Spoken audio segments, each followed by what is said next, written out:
نبی کے پسینے سے بنے. چاند ہے نبی کا پسینہ، سورج ہے نبی کا پسینہ، ستارے ہیں نبی کا پسینہ، آسمان اتنا بلند آسمان نبی کا پسینہ. اب بات سمجھ میں آئی کہ نبی سے کیوں کہا ہے میرے نبی نالے نہ اتارنا. اب بات سمجھ میں آئی کہ نبی نے کیوں کہا نالے نہ اتارنا. یہ تیرا پسینہ ہے تو نالین سمیت آ جا. نہیں اتارا. پسینہ ہے نالین، پسینہ ہے یہ آسمان، پسینہ ہے یہ آفتاب، پسینہ ہے یہ مہتاب. آپ میں سے کوئی ایک ایسا بشر ہے جو یہ کہہ دے سورج ہم جیسا ہے کسی کے اندر اتنی طاقت کہہ دے ہم جیسا ہے؟ ارے دن کا 12 بج رہا ہو نگاہیں ملا کے دکھا دیجیے. کسی کے اندر طاقت ہو سورج سے اپنی نگاہیں ملا لے. نگاہیں تو ملا نہیں سکتے، یہ کہنے کی تو دور کی بات ہے کہ ہم جیسا. آپ سے نہیں پوچھتے چلتے علماء سے پوچھتے یہ بتائیے عزت ماں والی جناب، سورج کیا ہے؟ آپ بنے ہیں خاک سے، کیا سورج بھی آپ کی جیسا خاک سے بنا ہے؟ نعوذ باللہ، استغفر اللہ، شرم نہیں آتی آپ کو؟ سورج کے لیے آپ کہنے خاک سے بنا ہے؟ وہ تو اتنا شدید ہے کہ لوگوں کو خاک میں ملا دے. وہ خاک سے بنا ہے. اچھا کیا ہے؟ کہ سورج نور ہے. اچھا سورج نور ہے. یہ چاند جو رات میں دمکتا اور چمکتا اپنی چاندنی پھیلاتا رہتا ہے، کہ یہ بھی نور ہے. اچھا ستارے کا یہ بھی نور. اچھا آپ کے جیسا نہیں بنا؟ نہیں ہمارے جیسا نہیں بنا. چاند نور ہے، آفتاب نور ہے، ہم خاک کے پتلے، وہ نور کا پتلا. کہاں وہ کہاں ہم؟ اس کی بات الگ ہے، میری بات الگ ہے. وہ نور ہی نور ہے، ہم خاک ہی خاک ہے. وہ نور ہے، نور سے مل جائے گا. ہم خاک ہے، خاک سے مل جائیں گے. یعنی اس کا مطلب نور وہ ہے. ساری دنیا یہ مانتی ہے کہ آفتاب ہمارے جیسا نہیں ہے، مہتاب ہمارے جیسا نہیں ہے. ستارے جو ساری کائنات میں پھیل کر اپنی گردشوں کے ذریعے رونق کیے ہوئے ساری کائنات تو ہمارے جیسا نہیں ہے. آفتاب ہمارے جیسا نہیں، ستارہ ہمارے جیسا نہیں، مہتاب ہمارے جیسا نہیں. یہ سارے ہمارے جیسے نہیں. کہ ہے کیا؟ کہ نور بنے کس سے؟ کہ نبی کے پسینے سے.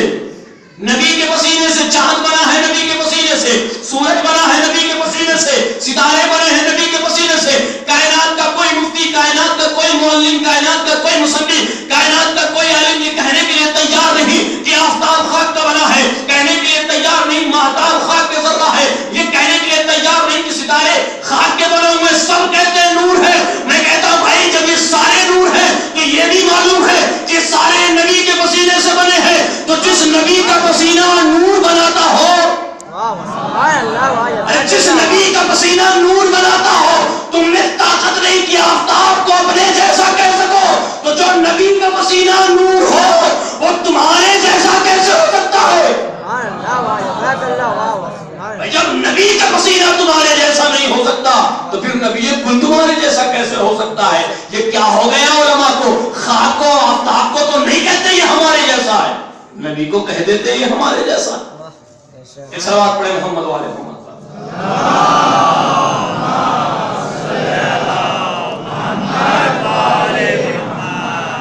اللہ نے ساری کائنات کو اپنے نبی کے نور سے بنایا.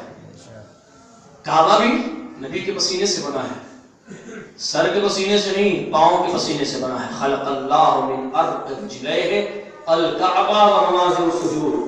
اللہ نے آخری نبی کے پاؤں کے پسینے سے کعبے کو بنایا ہے، پاؤں کے پسینے سے سجدگاہوں کو بنایا ہے. جہاں سجدہ کرنے کی جگہ ہے وہ نبی کے پاؤں کے پسینے سے بنا ہے. کائنات کا سارا مسلمان جس کعبے کے سامنے سر جھکاتا ہے وہ نبی کا پسینہ ہے.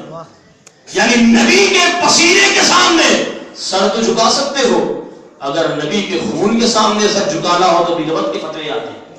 یہ کتنا بڑا ظلم ہے تاریخ پر کہ پسینے کے سامنے سر جھکانے میں کوئی احانت نہیں، لیکن جہاں خون کا معاملہ آ جائے تو عزیزوں جب اللہ نے اپنے قرب خاص نہیں رکھا، بیان کیا کیوں رکھا اور کیوں منایا؟ کہا اس لیے پیدا کیا اللہ نے اپنے نبی کو تاکہ معرفت پروردگار ہو. کنت کنزا مخفیا فحببت ان اعرف فخلقتک یا محمد. اے میرے حبیب میں چھپا ہوا خزانہ تھا، میں نے چاہا کہ میں پہچانا جاؤں تو میں نے آپ کو پیدا کیا. اللہ نے اپنی پہچان کے لیے پیدا کیا. تو جلدی جلدی تم لوگ سمیٹتے ہوئے کہ اللہ نے اپنی پہچان کے لیے پیدا کیا. اے میرے رب جب مجھے پہچان کے لیے بنایا ہے تب تیری معرفت اس کاروان کو آگے بڑھانا چاہیے. کہاں جانا چاہے تو میرے حبیب؟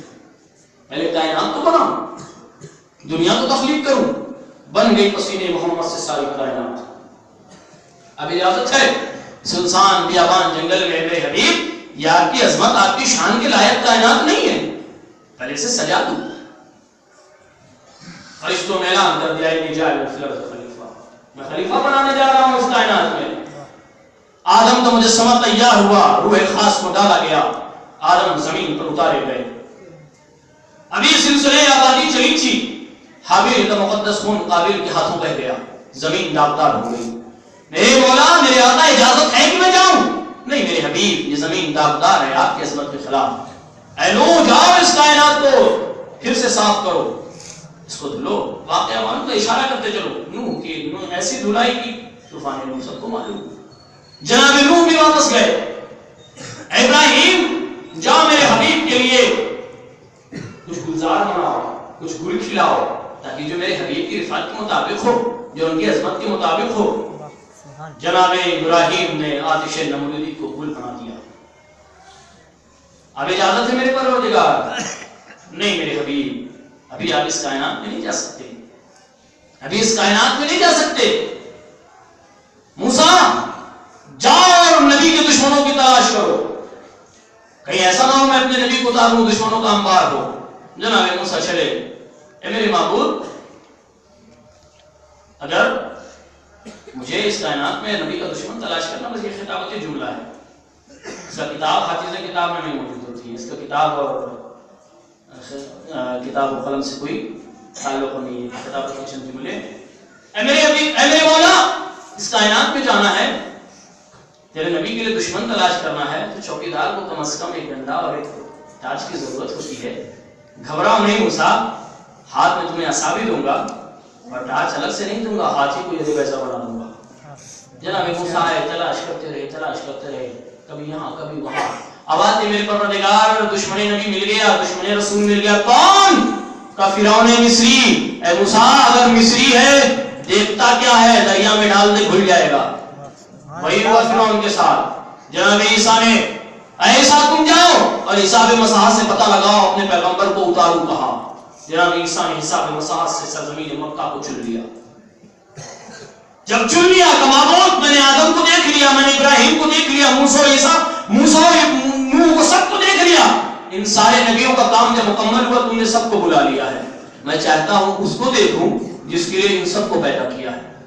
ٹھیک ہے عیسیٰ, گھبراؤ نہیں, چرخ چہاروں پہ چلے آؤ, کل جب میرے نبی کی سواری جائے گی سلام کر لینا.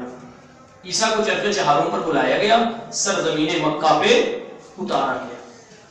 اکثر یہ سوال ہوتا ہے کہ جب یہ اتنے بڑے پیغمبر تھے سب سے آخر میں کیوں اتارا؟ جب اتنے بڑے نبی تھے تو سب سے آخر میں کیوں اتارا؟ پہلے اتار دیتا, آدم کو بعد میں بھیجتا, ابراہیم کو بعد میں بھیجتا, موسیٰ کو بعد میں بھیجتا, اور 1.25 لاکھ نبیوں کو بعد میں نازل کرتا. پہلے ہی بھیجتا, آخر میں کیوں بھیجا؟ اس کے لیے چھوٹی سی مثال دیتا چلوں کہ جس طرح سے ابھی لائٹ چل رہی ہے, ٹیوب لائٹ وغیرہ, اچانک لائٹ چلی جائے, اب لائٹ نہیں آتی, آپ نے چھوٹی چھوٹی شمعیں جلا دی, چھوٹی چھوٹی شمعیں چاروں طرف جلا دی, تھوڑا سا اجالا ہو جائے. ابھی بتائیے کیا یہ شمع جو آپ جلائیں گے اس لائٹ کا مقابلہ کر سکتی ہے؟ ہر کوئی کہے گا اندھیرا سا ہے. کیوں؟ کہ اس لیے کہ بڑی لائٹ پہلے جل چکی ہے, بڑی لائٹ کو پہلے ہی جلا دیا گیا. نبی کو اسی لیے بعد میں اتارا کہ اگر نبی کو پہلے اتار دیتا تو آدم کی حیثیت ہو جاتے, ابراہیم کی حیثیت ہو جاتی. اللہ نے سرزمین مکہ پہ نبی کو بھیجا اپنے قرب خاص سے جدا کر کے. وہ وقت بھی آیا, ایک مرتبہ پھر آواز دی ہے میرے حبیب میرے پاس آ جاؤ, کچھ گفتگو کرنا ہے, کچھ باتیں کرنا ہے. برات پر نبی کو بلایا گیا. نبی چرخ اول سے ہوتے ہوئے چرخ ہفتم تک پہنچے. جب ساتوں آسمان کے قریب نبی پہنچ گئے, ابھی میں نے تذکرہ کیا, نبی نے چاہا کہ اپنے نالین اقدس کو اتار دے. عرش اولا پر نبی پہنچ گئے. عرش اولا پر نبی اپنے نالین کو اتارنا چاہتے, آواز آئی میرے حبیب نالین نہیں اتارنا. معبود ادب پہلا قرینہ ہے محبت کے قرینوں میں, نالین اتار کے آنے دے. اس لیے کہ مجھے ایک واقعہ قرآن میں یاد ہے جس واقعے کو تو نے تذکرہ کیا ہے کہ ایک نبی تیرا نبی تھا, جب تو نے اس سے باتوں کے لیے معراج کے لیے بلایا تھا, کہاں آسمان پہ نہیں بلکہ ایک وادی مقدس میں, ایک پہاڑ پہ بلایا تھا, ایک وادی پہ بلایا تھا, تو کہا تھا نالین اتار کیا, فخلا نالئی کا انک مقدس طوا ہے، موسیٰ اپنی نالین کو اتار کے آؤ، اگر مجھ سے باتیں کرنا ہے نالین اتار کے آؤ، یہ پاک وادی ہے، یہ پاک مقدس وادی ہے، تیری نالین کے سمیت تم یہاں نہیں آ سکتے، نالین باہر اتارو پھر وادی میں آؤ۔ معبود تو نے وادی پر ایک نالین اتروائی تھی، میں نے چاہا کہ اس کے پہلے تو حکم نازل کر کہ نالین اتار کیا، میں پہلے اتار دیتا، نہیں میرے حبیب وہ موسیٰ تھے، تم فخر موسیٰ ہو۔ وہاں حکمت کچھ اور تھی، جہاں حکمت کچھ اور ہے میرے معبود میرے پروردگار۔ حکمت کیا ہے؟ حکمت یہ تھی کہ وہاں میں یہ چاہتا تھا کہ موسیٰ اپنی نالین اتار کر آئے اور وادی مقدس کے پاک ذرات موسیٰ کے قدموں سے مس ہو تاکہ موسیٰ کو بلندی ملے۔ جہاں میں یہ چاہتا ہوں نالین سمیت عرش اولا پہ آؤ تاکہ نالین کے پاک ذرات عرش اولا سے مس ہو، عرش اولا کو بلندی ملے۔ اس کا مطلب یہ ہوا کائنات کا سب سے بلند عرش اگر اسے بھی بلندی چاہیے تو نالین کے ذروں سے مس ہونا پڑے گا۔ عزیزو نالین رسول عرش اولا پر، جس کے لیے میں نے زحمت دی ہے، نالین رسول عرش اولا پر۔ عرش اولا ہے کیا؟ عرش کا مطلب بھی بلند ہوتا ہے، اولا کا بھی مطلب بھی بلند ہوتا ہے۔ عرش کا مطلب بھی بلند ہوتا ہے، اولا کا مطلب بھی بلند ہوتا ہے۔ اب جب دو مرتبہ بلند استعمال ہو اس کا مطلب سب سے بلند۔ اب اس کے بلند یا تو معصومین ہے یا انبیاء ہے یا پھر اللہ ہے۔ سب سے بلند ذرات میں، آفتاب میں، مہتاب میں، سب میں سب سے بلند ہے عرش اولا۔ عرش اولا ہے نبی کے نالین کے نیچے، عرش اولا ہے نبی کے نالین کے نیچے۔ اب عزیزوں اگر آپ غور کریں تو عرش کے نیچے کیا کیا ہے؟ کہتے ہیں عرش کے نیچے میں سب سے پہلے اگر لے لیں تو زمین، زمین پر کعبہ، کعبہ عرش کے نیچے، بیت المقدس عرش کے نیچے، فرشتے عرش کے نیچے، چرخ چہاروں پر بیٹھا ہوا عیسیٰ عرش اولا کے نیچے، ابراہیم، موسیٰ، عیسیٰ، سارے نبی جتنے ہیں عرش کے نیچے ہیں۔ اور صرف یہی نہیں، ساری کائنات کے مسلمان جس چیز کے لیے سجدے پہ سجدے کیے جا رہے ہیں، حج پہ حج کیے جا رہے ہیں، زکات پہ زکات کیے جا رہے ہیں، وہ جنت بھی عرش کے نیچے ہے، وہ جنت بھی عرش کے نیچے، حور و غلمان عرش کے نیچے، کائنات کی ہر شے عرش کے نیچے، عرش کے اوپر نبی کی نالین، عرش کے اوپر نبی کی نالین، نبی کی نالین ساری کائنات سے افضل ہے۔ یعنی میں جملے کو بدل کے کہوں، عرش کے اوپر نبی کی نالین ہے، عرش کے نیچے کعبہ، بیت المقدس، حور و غلمان، جنت، کوثر، سلسبیل، تسلیم، ساری کائنات عرش کے نیچے ہے۔ ساری کائنات کعبہ، ابراہیم، موسیٰ، عیسیٰ مل کر ساری کائنات جب نبی کے نالین کا مقابلہ نہیں کر سکتی تو آمنہ کے لال کا کیا مقابلہ کرے گی؟ یہ سب کے اوپر ہے، عرش کے اوپر نبی کی نالین ہے۔ اب کچھ تو ہونا چاہیے جو نبی کی نالین سے بھی بلند ہو، کچھ تو ہونا چاہیے جو نبی کی نالین سے بھی اعلیٰ ہو، کچھ تو ہونا چاہیے جو نبی کے نالین سے بھی رفیع ہو۔ تو ملتا ہے عزیزو کہ نالین نبی ہے عرش کے اوپر، عرش کے اوپر نالین نبی، نالین نبی کے اوپر نبی کا پائے اقدس، نالین نبی کے اوپر نبی کا پائے اقدس، پائے اقدس سے بلند رسول کا گھٹنے مبارک، رسول کے گھٹنے مبارک سے بلند رسول کی کمر مبارک، رسول کی کمر مبارک سے بلند رسول کا سینے مبارک۔ پھر سے دہراتا ہوں، عرش کے نیچے کعبہ، عرش کے نیچے ابراہیم، عرش کے نیچے موسیٰ و عیسیٰ، عرش کے نیچے ساری کائنات، عرش کے نیچے جنت، عرش کے نیچے ابراہیم سے لے کر سارے انبیاء، عرش کے اوپر نبی کی نالین جو سب سے بلند ہے، نبی کی نالین سے بلند رسول کا پائے اقدس، رسول کی پائے اقدس سے بلند رسول کا گھٹنے مبارک، رسول کے گھٹنے مبارک سے بلند رسول کی کمر مبارک، رسول کی کمر مبارک سے بلند رسول کا سینے مبارک، رسول کے سینے مبارک سے بلند رسول کا شان مبارک، رسول کا شان مبارک، یعنی نبی کا شانہ سب سے بلند۔ جب نبی کے شانے کی بلندی سمجھ میں آ جائے تب سمجھنا حسن کی طرح بلند، تب سمجھنا حسین کی طرح بلند۔ اس لیے کہ اکثر لوگوں نے دیکھا کبھی شانے پہ حسن کھیلے، کبھی اس شانے پہ حسین کھیلے، ساری کائنات سے بلند رسول کی نالین، سب سے بلند حسن و حسین۔ صلوات پڑھیں محمد و آل محمد پر۔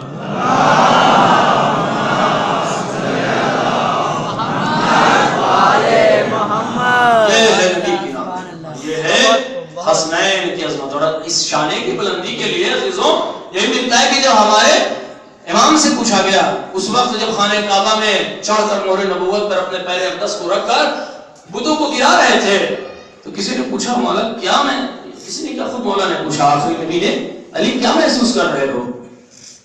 آقا بلندی کا یہ عالم ہے، اگر چاہوں تو ہاتھ بڑھا کر ستارے کو توڑ سکتا ہوں۔ سبحان اللہ۔ کہ بلندی کا یہ عالم ہے کہ اگر چاہوں تو ہاتھ بڑھا کر ستارے کو توڑ سکتا ہوں۔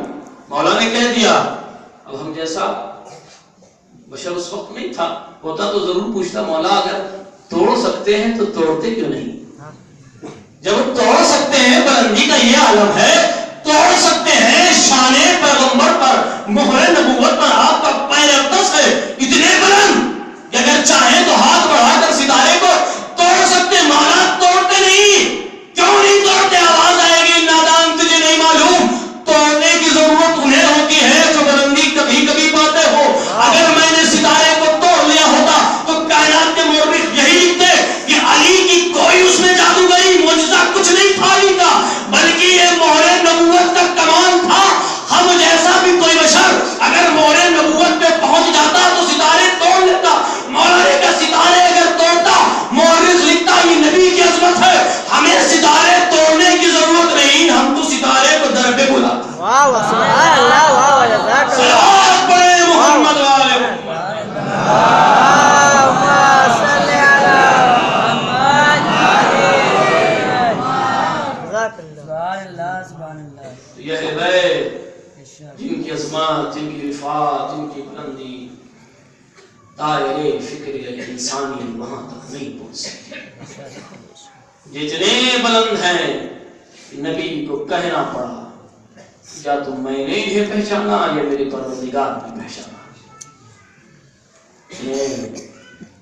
عام بشر پہچان ہی نہیں سکتا، جتنا جس نے پہچان لیا اتنے ہی میں سلمان بن گیا، اتنے میں ہی ابو ذر بن گیا، اتنے میں ہی مقداد و عنبر بن گئے۔ اور عزیزوں،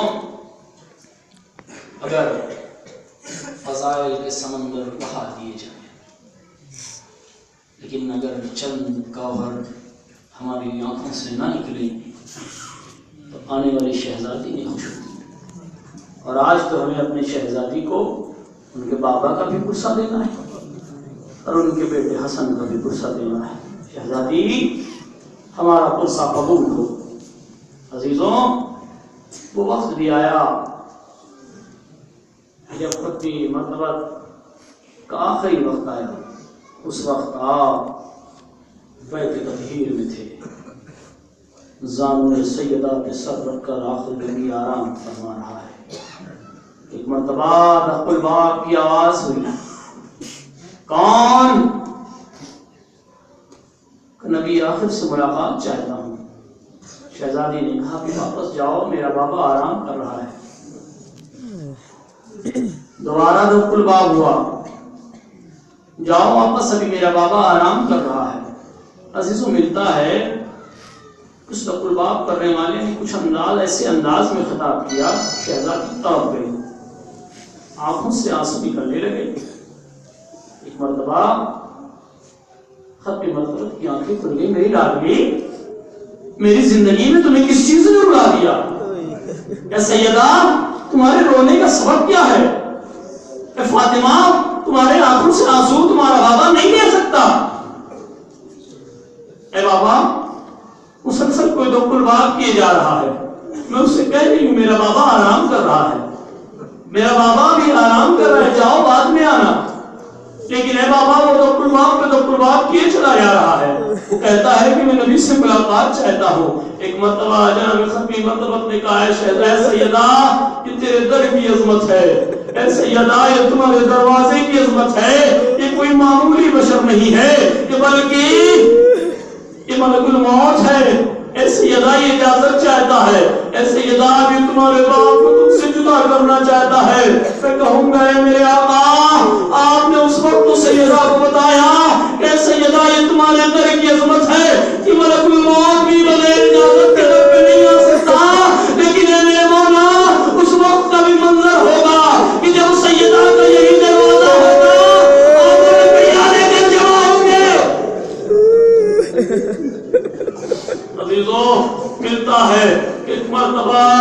ختمی مرتبہ نے کہا بیٹی سیدہ ہے بیٹی فاطمہ اجازت دے دو. اجازت ملی. سیدہ سے اس کا بابا جدا ہو گیا. عزیزوں بس چند جملے. ایک مرتبہ جیسے ہی ختمی مرتبہ کی روح قفص انسری سے پرواز ہوئی جناب سیدہ نے اپنے آپ کو جسد اطہر سے گرا دیا. اے بابا فاطمہ کو کس کے سہارے چھوڑے جا رہے ہیں؟ وہ وقت بھی آیا بے اعتبار وصیات مولا کائنات نے غسل و کفن دیا. غسل و کفن دیا. عزیزوں غسل و کفن ہو چکے یہاں تک کہ ختمی مرتبہ کو دفنایا بھی گیا. ابھی ایام گزر ہی رہے تھے. سیدہ سسکیاں لے لے کر اپنے بابا کو روتی تھی.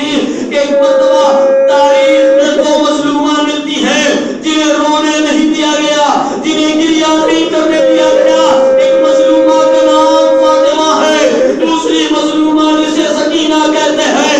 عزیزوں ملتا ہے کہ سیدہ سسکیاں لے کر گریہ کیا کرتی تھی.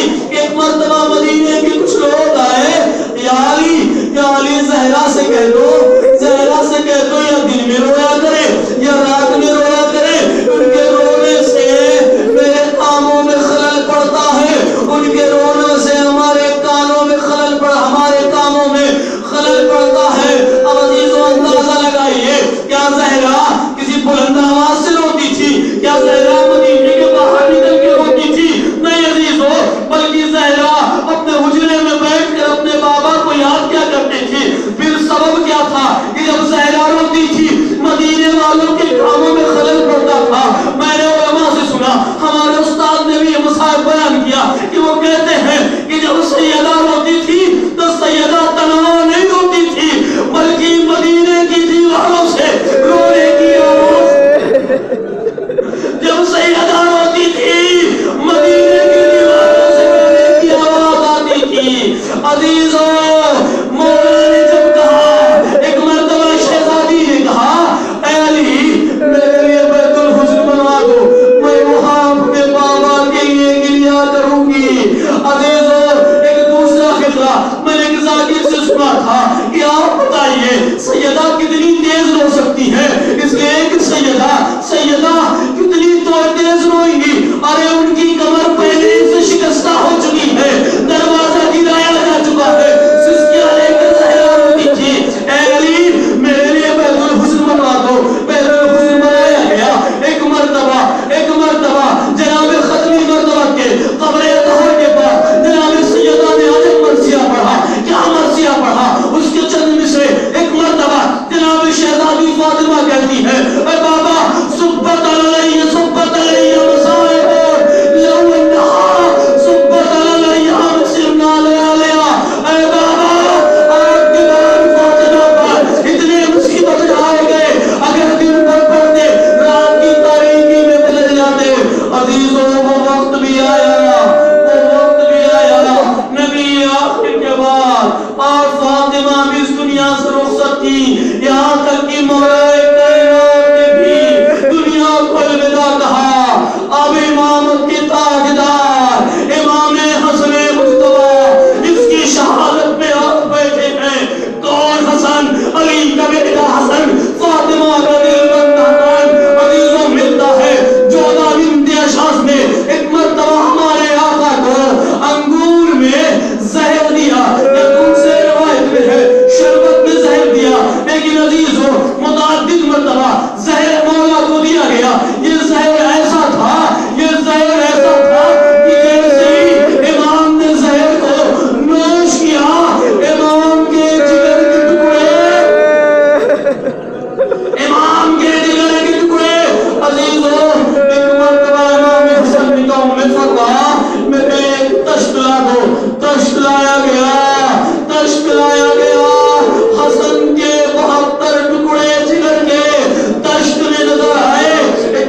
دفن یا حد ہو گئی، ظلم کی انتہا ہو گئی. اگر زہر پلایا گیا تھا اتنا ہی ظلم کافی تھا. لیکن عزیزو ملتا ہے یہ گھر سے سجا ہوا جنازہ بیت الشرف سے باہر نکلا. چاہتے ہیں اسے نبی کے مزار کے قریب دفن کر دیا جائے. ایک مرتبہ کچھ لگیروں نے حسن کے جنازے پہ تیروں کی بارش کی. حسن کے جنازوں پہ تیروں کی بارش ہوئی. عزیزوں جیسے ہی تیروں کی بارش ہوئی ایک مرتبہ جلال آیا ویسے عباس. ایک مرتبہ عباس نے تلوار پہ اپنے ہاتھ کو جمایا. حسین نے کہا عباس عباس جنگ مقصود نہیں ہے. اب عزیزوں کبھی آپ نے اگر کسی کا بھرے گھر سے جنازہ نکلا ہو کائنات میں کوئی جنازہ ہم نے ایسا نہیں دیکھا ایک مرتبہ گھر سے باہر نکل جائے اسے واپس لایا گیا ہو. عزیزوں جوانان جنت کے سردار کا جنازہ تیروں سے چھن گیا. جنازے کو بیت الشرف میں لانا چاہتے ہیں. ایک مرتبہ امام حسین نے کہا اے عباس اس جنازے کو پہلے گھر میں نہ لے جانا اس لیے کہ اگر تیروں سے بھرا جنازہ گھر میں چلا گیا میری بہن زینب برداشت نہ کر سکے گی. کہیں ایسا نہ ہو بھیا کے جنازے کے ساتھ تھا زینب کے جنازہ اٹھانا پڑے. تیروں کو نکالا جانے لگا. ایک مرتبہ ملتا ہے جب یہ جنازہ بیت الشرف میں پہنچا جناب زینب نے تیر لہو سے بھرا ہوا جب یہ جنازہ دیکھا ایک مرتبہ غش کھا کے زمین پہ گری. جب یہ فارغ ہوا پوچھا بھیا حسین میں نے تو بھیا حسن کو سفید کفن دیا تھا یہ کفن لال کیسے ہو گیا. حسین نے ماجرا بتایا. زینب برداشت نہ کر سکے گی. اے شہزادی آج آپ نے سب کے ہوتے ہوئے حسین و عباس موجود ہیں. بھیا حسن کا جنازہ لہو میں کر نہ دیکھ سکی علی کرہنگاہ میں کرنا ہوگا. آپ تنہا ہوں گی. حسین کا جنازہ ہوگا. ملعون گھوڑے دوڑا رہے ہوں گے اور کوئی حسین کو بچانے والا نہ ہوگا.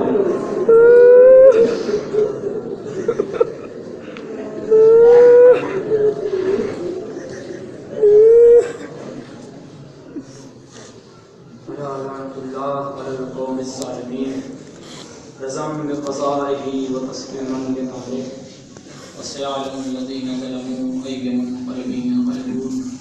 بارها محمد وآل محمد کا واسطہ ہماری مختصر سی قضا کو قبول فرما. بارها محمد وآل محمد کا واسطہ ہمارے آنسوؤں کو رمال زہرا میں جگہ عنایت فرما. بارها محمد وآل محمد کا واسطہ پریشانیوں کو دور فرما. بارگاہ محمد وآل محمد کا واسطہ تمام زائرین اہل بیت کی عزت و جان کی حفاظت فرما. بارگاہ محمد وآل محمد کا واسطہ روضات مقدسہ کی حفاظت فرما. بارگاہ محمد وآل محمد کا واسطہ محبان اہل بیت کی عزت و جان و ناموس کی حفاظت فرما. بارگاہ محمد وآل محمد کا واسطہ پرچم اسلام کو سربلند فرما. بارگاہ محمد وآل محمد کا واسطہ ہمارے سید و سردار امام زمانہ کے ظہور میں تاجیل فرما. ہمیں ان کی آوان و انصار میں شمار فرما. اللہم تقبل منا انکا انت السمیع العلیم.